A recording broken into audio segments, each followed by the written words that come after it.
Cette élection va permettre au Parlement, ou en tout cas à la majorité qui s'en dégage, de déterminer le président de la Commission européenne, puisqu'il sera nommé en fonction de la majorité élue au Parlement, il faut le rappeler.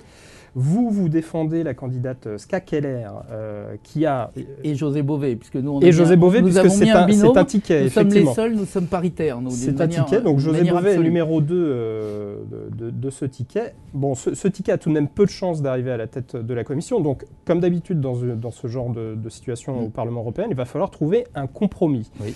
Est-ce que le socialiste Martin Schulz ferait un bon président selon vous? Écoutez, si je répondais à ça, ça voudrait dire que nous avons déjà trouvé le compromis et que nous sommes déjà élus en discussion. Ça n'est pas le cas. Une chose que je peux vous dire, ça a déjà de manière certaine, c'est quelque chose qu'il faut certainement anticiper. C'est que M. Juncker, qui était le Premier ministre, le président du Conseil d'un des paradis fiscaux européens, je pense que lui sera un très mauvais président de la Commission. Donc ça, je peux déjà vous le dire sans état d'âme. Après les discussions avec Martin Schulz et avec le Parti socialiste, effectivement, vous l'avez dit, au Parlement européen, c'est pas les majorités gauche-droite comme en France. On est dans des logiques de compromis. Et par exemple, sur la pêche en eau profonde, on avait trouvé un compromis avec une grande partie de la droite. Et puis c'est les socialistes français qui, à la fin, ont manqué. Vous voyez, donc on a des majorités parfois différentes. Mais il est clair que, par exemple, parce que vous allez l'évoquer, sur le traité transatlantique, nous avons, si j'en crois les grands meetings maintenant socialistes, qui eux ont voté à l'époque le mandat, mais il semblerait que maintenant ils se disent peut-être on a eu un peu tort. Donc on peut discuter de ça. On peut créer, alors là, sur des schémas qui sont très courants dans les pays du Nord, des contrats. D'essayer de regarder, par exemple, quelles seront les positions qui seront adoptées sur un certain nombre de sujets. Le vote du budget.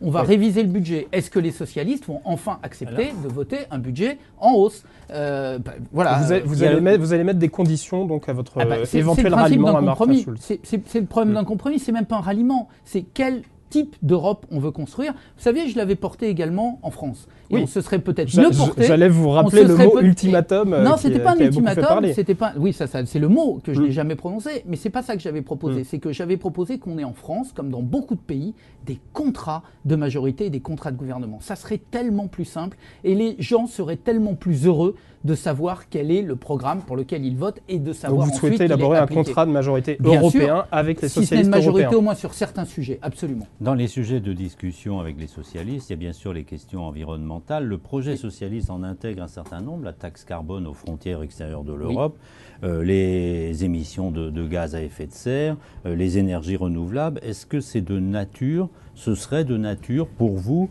à entrer dans une coalition avec les socialistes européens? Écoutez, c'est une excellente question parce qu'elle permet de toucher du doigt à la fois les objectifs et les moyens. On ne peut pas dissocier les deux. Vous avez raison de dire que sur ces sujets-là, nous avons de véritables convergences.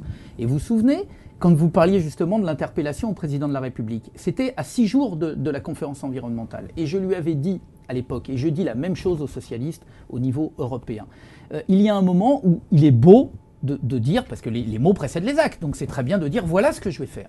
Mais l'acte suivant, c'est de se donner les moyens de le faire. C'est le budget. Et oui, parce que sinon, après, les gens, ils ont le sentiment, et on revient à la première question en disant, mais ça sert à quoi de voter pour des gens si après, ils ne mettent pas en œuvre le programme? Regardez la taxe sur les transactions financières. Parce que là, c'est un sujet important sur le financement.